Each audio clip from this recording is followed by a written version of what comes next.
Good morning, Richfield. Happy Friday. It's Amy Stoehr. I haven't been here in a really long time, so I'm glad to be back on air to be talking to you today. I have a guest today with me. This is Anna Dysart. She's one of our registered dietitians. And today we're going to be talking about physical wellness.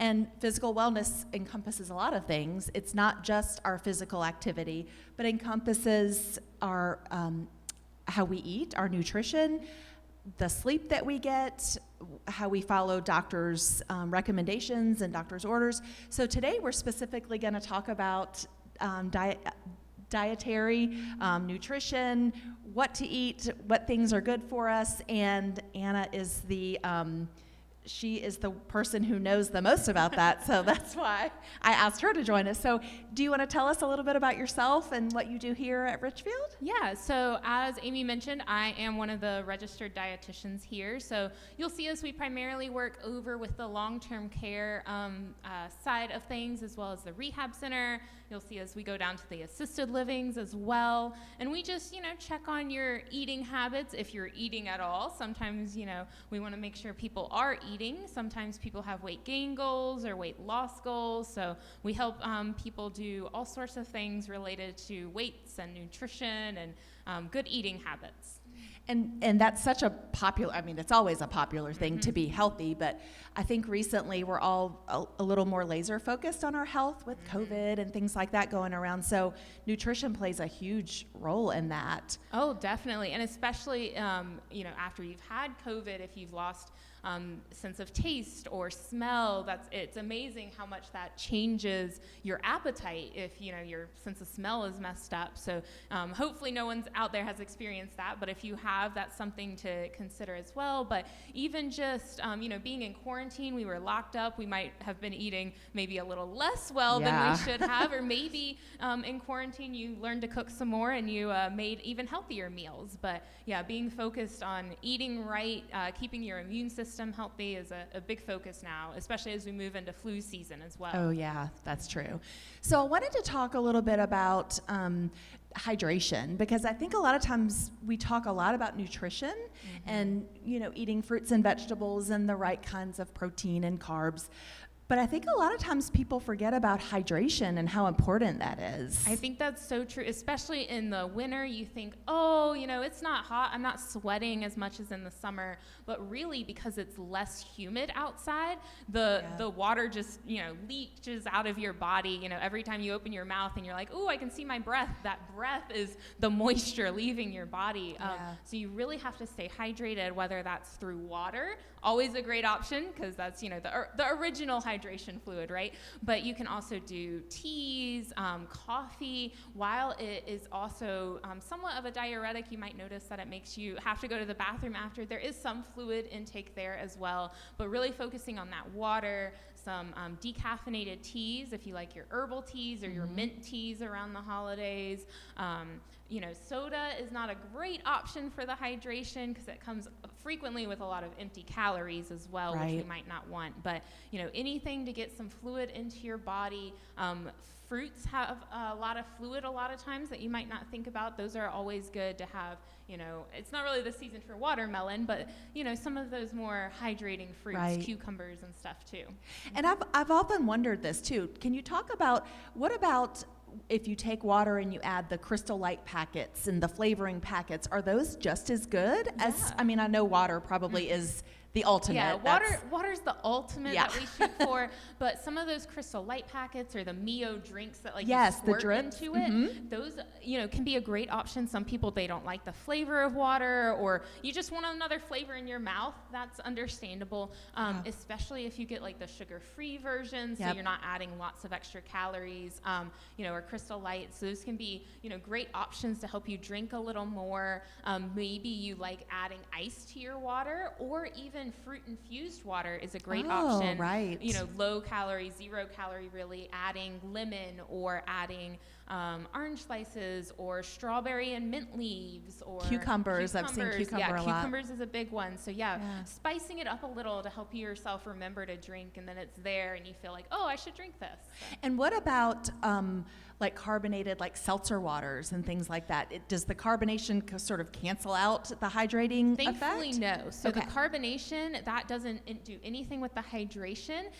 Depending on your teeth status, that can affect the enamel of your teeth, unfortunately. Gotcha. So once again, plain water might be the ultimate one, but the carbonation, I love seltzer waters and things that fuzz and that bubbliness. Sometimes you just need that. Yeah, crave so that. If you like seltzer water or mineral water, sparkling water, those can be great options as well, nice and cold in a can. Yeah.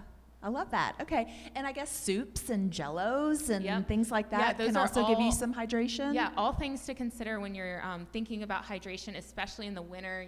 Getting some chicken noodle soup with that nice broth that has great hydration. It also has, some of your vitamins and minerals. If you're making it from bone stock and, making really good broth, that can be a great option as well. That's we were talking earlier about just different buzz things that are going on in the nutrition and diet industry, and bone broth is a really big one. Yeah, so bone broth is an interesting one. It has lots of vitamins and minerals, as I mentioned. It has some collagen, which the research is still a little bit out on, but might be helpful for, joint health and things, and it's certainly not going to hurt you. So, it might be an option if you like some of that broth. I would steer away from adding too much salt, especially if you, buy it commercially. Sometimes there's a lot of salt in them, but you can get lower sodium options, or if you make it at home, can be lower sodium. Add some herbs and spices that aren't gonna, shoot up that sodium intake. So. And really, I guess if you make it at home, it's buying like the joints and just sort of the leftovers. Yeah, exactly. So Thanksgiving's coming up, so if you make your turkey and then you just plop the bones in afterwards with some celery and some carrots, and really simmer it down, make some good broth there, and then you can add it to whatever else you want. You don't have to just drink it plain. Like that's the trend, the fad right now is to just drink a 8-ounce cup, but you can also add it to some turkey and rice soup or whatever. Right. Okay, great. I love that. So let's talk a little bit. We talked about liquids. Let's talk about other sorts of things that we should make sure that we're getting enough of, and that kind of leads me, after we talk about that, kind of into how to look at labels on food and what to look for. So I think something that people are often lacking in their diets that goes right along with hydration is the fiber in their diet. Yeah. So you want to make sure you're getting enough fluids and getting enough fiber to make sure that your bowels are working smoothly, that everything's running well.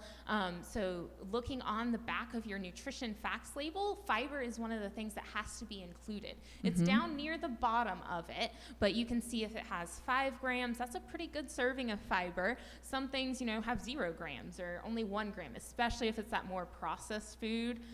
But like an apple has 5 grams of fiber, so that's a great option. It has some, hydration in there as well, juicy apple, vitamins and minerals, so that's a great option too. So that's good to know. So should we say like 5 grams of fiber, like that's sort of the benchmark, that's what we're looking for?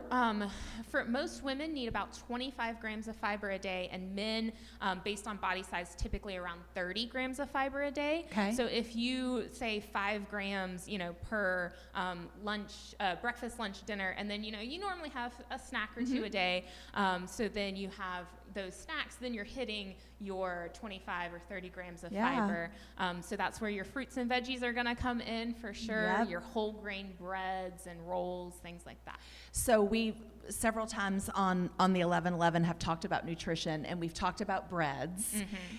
Is there a difference in fiber content between white bread and whole wheat bread, or any other? So we really want to shoot for those whole grains. The less processed, the better. So it'll say on the package, whole grain. Whole wheat might not have as much of that whole grain as you might think. It might be further down the list on the ingredients. So really focusing on those whole grains is going to be great. That's one of the guidelines for Americans to try and increase their whole grain intake, and that increases fiber as well. So. And I think, I used to think whole grain and whole wheat were synonymous. They were the Yep. same, but they are not, They're right? not, and that's Okay. really tricky. And you can't just say, "Oh, this bread is brown," then Right. it has full of fiber and good stuff. But that's not always true. We Right. want to try and really look for the whole grain. Okay, good. So sources of fiber, fruits and vegetables, the whole grains. Are there any other big things that we can, if we add this to our diet, we know we're getting some good fiber that you can think of? Those are the biggest Okay. things, for sure. Like meat doesn't have fiber in it. Meat's your source of protein, but Yeah. but yeah, fruits and veggies are going to be the thing you really want to concentrate on because they also get lots of vitamins and minerals, and then your whole grains if you add those in as well.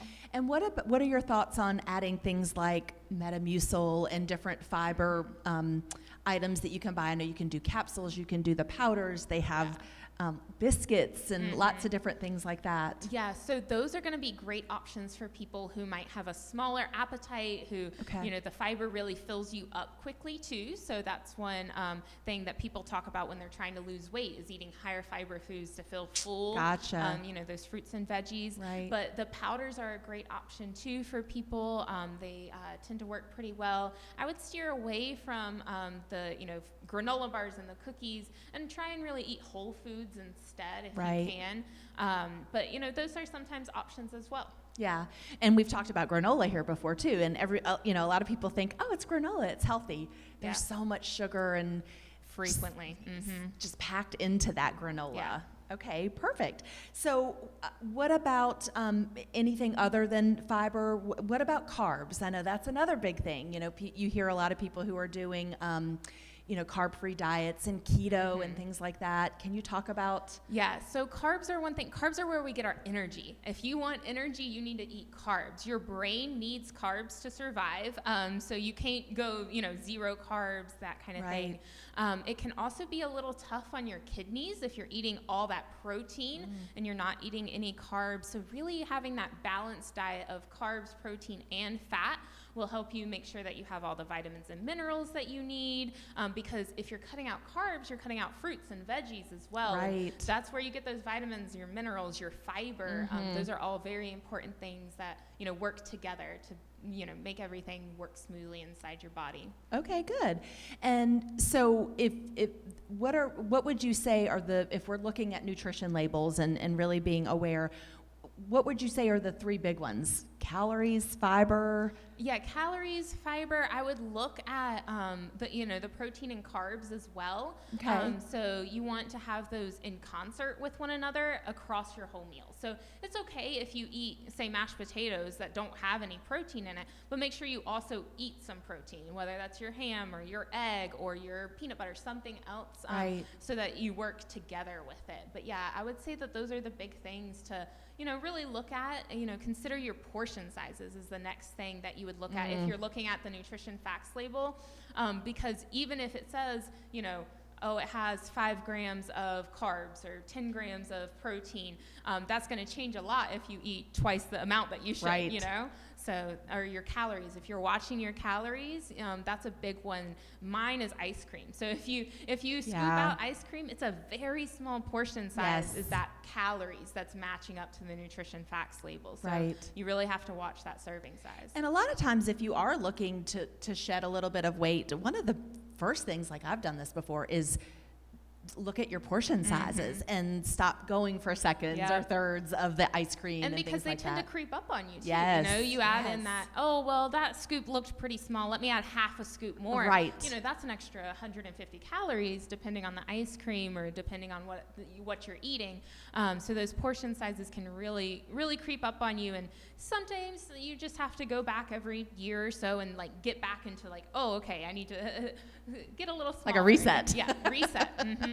And it is important to look on the nutrition labels to see what the portion size is.